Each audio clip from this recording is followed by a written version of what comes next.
మీరు ఫేస్‌బుక్‌లో పెట్టిన కామెంట్ అది చాలా చిన్నగుంది మ్యాటర్ గానీ, ఘాటు విమర్శ ఉన్నది. అంటే మీరు పరిచయం ఇద్దరితో బాగా పరిచయం ఉన్నదే గదా! రాసేటప్పుడు మీరేమనుకున్నారు? వాళ్ళకి తగలాలని రాసిండ్రా? లేకపోతే గనక ఏదో మెసేజ్ పెడదామన్న ఉద్దేశ్యంతో రాసిర్రా అది? ఇప్పుడు మన చుట్టూ జరుగుతున్న పరిణామాల మీద ఎప్పటికప్పుడు మనకొక భావన కలుగుతుంది. అటువంటి భావనే నాకు కలిగింది. చాలా ఎబ్బెట్టుగా, అసహ్యకరంగా వీళ్ళు తిట్టుకోవడం అనేది నచ్చలేదు నాకు. మరి నచ్చనప్పుడు మనం ఎక్కడో చోట చెప్పాలి కదా. మనకు ఇద్దరు తెలుసు, ఇద్దరితో మొహమాటాలు కూడా ఉన్నాయి. కానీ దానికంటే కూడా ఒక విశాల రాజకీయ ప్రపంచం ఒక చండాలమైన స్థాయికి దిగజారుతుంటే మనం మాట్లాడకుండా చెప్పకుండా ఉండడం మంచిది కాదనిపించింది. ఆ రోజు నేను పోస్టు పెట్టిన. ఎక్కువ రాజకీయాల మీద ఎక్కువ ఇటీవల కాలంలో ఎక్కువ రియాక్ట్ కావట్లేదు, బట్ ఆ రోజు రియాక్ట్ అయి పెట్టినా. దాని మీద సరే రకరకాల భిన్నాభిప్రాయాలు వస్తాయి. మీరు ఇంతకుముందు మాట్లాడలేదు, ఇప్పుడు ఎందుకు మాట్లాడుతున్నారని చెప్పేవాళ్ళు, ఇవన్నీ ఉంటాయి. కానీ చాలా అధమస్థాయి రాజకీయ సంభాషణ జరుగుతుంది తెలంగాణలో. మునుపు లేదా అంటే మునుపు కూడా ఉంది, కానీ ఇంత ఈ స్థాయికి ఎప్పుడు దిగజారలేదనిపిస్తుంది ఈ మాటలు. ఇక్కడికి కూడా ఎన్టీ రామారావు టైం నుంచి చూస్తున్నాం. ఎన్టీ రామారావు కుక్కమూతి పిందెలు అన్నాడు, తర్వాత పందికొక్కులు అన్నాడు, ఇట్లాంటి పదాలు ఉపయోగించినాడు ఆయన కూడా. కానీ ఎప్పుడూ కానీ మాట్లాడేవాడు. తంతే బంగాళాఖాతంలో పడతాడని చెప్పేసి వెంగళరావు అన్నాడు ఆ కాలంలో. కానీ అది ఎక్కువ కాలము కొనసాగలేదు, ఎక్కువ దూరం పోలేదు. కానీ ఈ ఇటీవలి కాలంలో అదే పని కదా. ఇప్పుడు 3 సంవత్సరాలు అవుతుంది, 2.5 సంవత్సరాలు అవుతుంది వచ్చిన కాడి నుంచి అదే పనిగా తిట్టుకుంటున్నారు. చాలా దారుణమైన భాష ఉపయోగిస్తూ ఉన్నారు. దీనికి ప్రధానమైన కారణం నాకు అనిపించింది ఏంటంటే, తిట్టడం వల్లనే నేను కేసీఆర్ పైన గెలిచానని రేవంత్ రెడ్డి అనుకుంటున్నాడు. తిట్టి ఆయన్ను డ్యామేజ్ చేసి, ప్రజల్లో చులకన చేసి, ఓడించి అధికారంలో కూర్చొని అనుకుంటున్నాడు. సో ఆయనలాగా తిడితేనే మళ్ళీ మనం వస్తామేమో అని చెప్పేసి ఇప్పుడు రామారావు గారు కూడా అనుకుంటున్నట్టుగా అనిపిస్తుంది. అదే స్థాయి భాష మాట్లాడుతున్నారు. ఎవరు ముందు ఎవరు తర్వాత అనేది పక్కన పెట్టండి. ఆయన ముందు నువ్వు తర్వాత కావచ్చు, కానీ ఆయన ఒక కింది స్థాయికి దిగి మాట్లాడుతున్నప్పుడు నువ్వు కింది స్థాయికి దిగుతావా, లేకపోతే నీ స్థాయికి అతన్ని తెచ్చుకుంటావా అనేది ఇంపార్టెంట్ కదా. ఎవరి స్థాయికి ఎవరు దిగజారుతారనేది ఇంపార్టెంట్ కదా.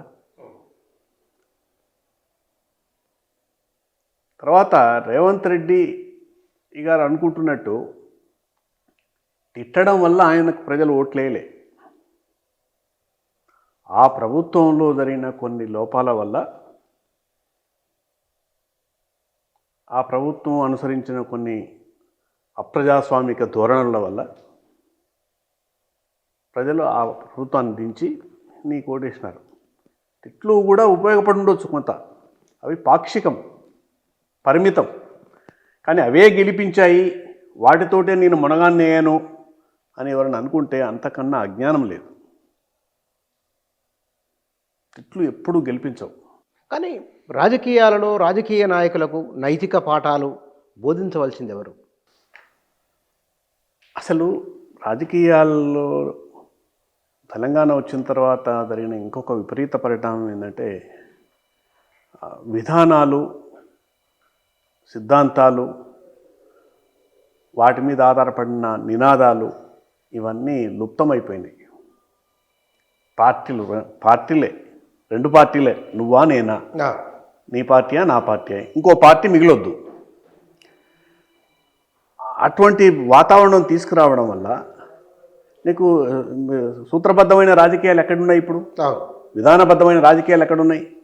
అసలు పాఠశాలలు ఎక్కడున్నాయి? టీడీపీ టైంలో కనీసం వాళ్ళకు రాజకీయ తరగతులు నిర్వహించేవాళ్ళు. కమ్యూనిస్టులకు ఉండేవి, కానీ కమ్యూనిస్టుల తర్వాత టీడీపీ వాళ్ళు నిర్వహించినారు. తెలంగాణ ఉద్యమ కాలంలో కేసీఆర్ కూడా నిర్వహించినాడు. ఆ తర్వాత ఆయన ఏం చెప్పినాడు, మా భక్తు రాజకీయ పార్టీ అని చెప్పి ప్రకటించుకున్నాడు. ఆ నుంచి అన్నీ వదిలేసి టీడీపీ నుంచి ధనాన్ని తెచ్చుకున్నాడు, కాంగ్రెస్ నుంచి ధనాన్ని తెచ్చుకున్నాడు, ఈవెన్ సిపిఐ నుంచి కూడా అవన్నీ కొనుక్కొచ్చి పెట్టుకున్నాం పార్టీలో. ఇంకా నువ్వు సిద్ధాంతపరమైన రాజకీయాలను బతకనిచ్చింది ఎక్కడ?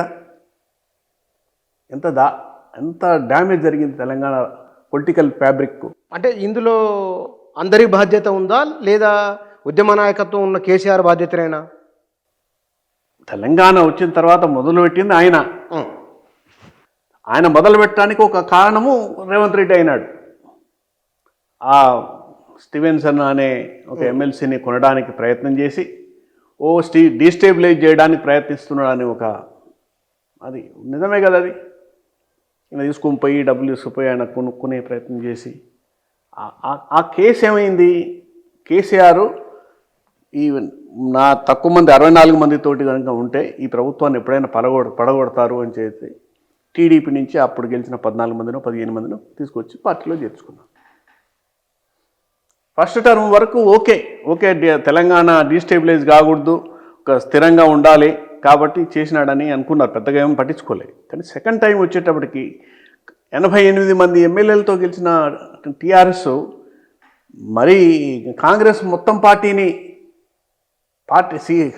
సిఎల్పిని మొత్తం రద్దు చేసుకొని వచ్చి దీంట్లో కలిపేంత పరిస్థితి చేయాల్సిన అవసరం ఏముంది? అపోజిషన్ లేకుండా చేయాల్సిన అవసరం ఏముండింది? అంటే ఇవన్నీ కూడా సూత్రబద్ధ రాజకీయాల్ని కానీ విధానపరమైన రాజకీయాల్ని కానీ నాశనం చేసే పద్ధతుల్లో జరిగినాయి. పార్టీలు లేవు, పద్ధతులు లేవు, హామీలు లేవు, గతంలో ఇచ్చిన మేనిఫెస్టోలు ఉండవు, ఏముండవు. రండి మీరు ఈ గుంపంతో వచ్చి దీంట్లో గానిలోని ఇప్పుడు రేవంత్ రెడ్డి కూడా అదే పని చేసినాడు. 10 మంది 11 మందిని ఎమ్మెల్యేలని తీసుకొని దొడ్లు దొలుకున్నాడు. లేదు వాళ్ళంతా కాంగ్రెస్లోనే ఉన్నారు, టీఆర్ఎస్లోనే ఉన్నారని చెప్తున్నారు. దబాయింపు, ఇదంతా ప్రజలను అవమానించడం. మీరు ఫేస్బుక్లో రాసిన కామెంట్ పదాలు చెప్పండి, మీకు గుర్తున్నంతవరకు దాని ఓవరాల్ సమ్మరీ చెప్పినా పర్వాలేదు. అయ్యా ముఖ్యమంత్రి గారు, ప్రధాన ప్రతిపక్ష నాయకుడు గారు అని నేను అన్నది ఇక్కడ కేసీఆర్ని కాదు. ఎందుకంటే కేసీఆర్ ఇప్పుడు ప్రధాన ప్రతిపక్ష నాయకుడిగా యాక్ట్ చేయట్లేదు. దయచేసి మీ తిట్ల పురాణం ఆపండి, రాజకీయ వాతావరణాన్ని ఇంతకంటే దిగదార్చకండి. తిట్లే నా ప్రత్యేకత అని ముఖ్యమంత్రి, తిడితేనే ముఖ్యమంత్రి అవుతామేమో అని ప్రతిపక్ష నాయకుడు అనుకుంటే ఈ రాష్ట్రానికి అంతకంటే దరిద్రం లేదు. ఎవరు మొదలుపెట్టారు, ఎవరు తదుపరి తిట్టారు అన్నది కూడా వదిలేయండి. అసహ్యకరమైన తిట్లతో మీరు ఒకరిని ఒకరు అవమానించుకోవడం కాదు, మొత్తం ప్రజానీకాన్ని కూడా అవమానిస్తున్నారు. ఎవరు ముందుగా హుందాతనం ప్రదర్శిస్తే వారిని జనం హర్షిస్తారు. నిర్మాణాత్మక విమర్శలు చేసుకోండి, ఒకరి తప్పులు ఒకరు ఎంచుకోండి. ఇరువురు మరో 3 ఏళ్లలో ప్రజల ముందు చేతులు కట్టుకొని నిలబడాల్సిన ఉంటుందని గుర్తుంచుకోండి. తిట్లు దూషణలు లేకుండా ప్రత్యర్థులను ఎలా ఎరకాటంలో పెట్టవచ్చునో, ప్రజల ముందు ఎలా దోషులనుగా నిలబెట్టవచ్చునో మీ పార్టీలలోనే కొందరు నాయకులను చూసి నేర్చుకోండి. ఇప్పుడు వీళ్ళిద్దరూ మాట్లాడుతున్నారు, అదే పార్టీ రేవంత్ రెడ్డి, కేటీఆర్, అదే పార్టీలలో ఇతర నాయకులు మాట్లాడుతున్నారు. వాళ్ళు ఎందుకు తిట్టుకోవట్లేదు? వాళ్ళు ఎందుకు దూషించుకోవట్లేదు? వాళ్ళలాగా మీరు మాట్లాడలేరా? సబ్జెక్టు మీద ఎంతసేపు అయినా విమర్శ చేయండి. నదీ జలాల ఇష్యూ ఉంది, హరీష్ రావు మాట్లాడుతున్నాడు కదా, తిడుతున్నాడు ఆయననా? నువ్వు హోలాగాడు అని ఎప్పుడన్నా అన్నాడా? ఎవరు నన్నలే కదా. అదే కాంగ్రెస్లో కూడా ఉత్తమ్ కుమార్ రెడ్డి మాట్లాడుతున్నాడు, మిగతా శ్రీధర్ బాబు మాట్లాడుతున్నాడు, బట్టి మాట్లాడుతున్నాడు. ఎవరైనా తిట్టు పదాలు ఉపయోగిస్తున్నారా? మహా అయితే గోబెల్స్ ప్రచారం చేస్తున్నారని తిడుతున్నారు అంతే. మరి మిగతా నాయకుల్ని చూసినా నేర్చుకోండి. మీరు నీకు తెలియకపోతే ఎప్పుడైతే సబ్జెక్టు ఉండదో, ఎప్పుడైతే కరెక్ట్గా తమ పరిపాలనను కానీ తమ వైఫల్యాలను కానీ కరెక్ట్గా డిఫెండ్ చేసుకునే శక్తి సామర్థ్యాలు ఎవరి దగ్గర అయితే ఉండవో వాడు నోరు తడతాడు. వాళ్ళు ఎవరైనా కావచ్చు. ఎవరైనా కావచ్చు. అంటే వీళ్ళిద్దరు అదే పరిస్థితి ఇప్పుడు.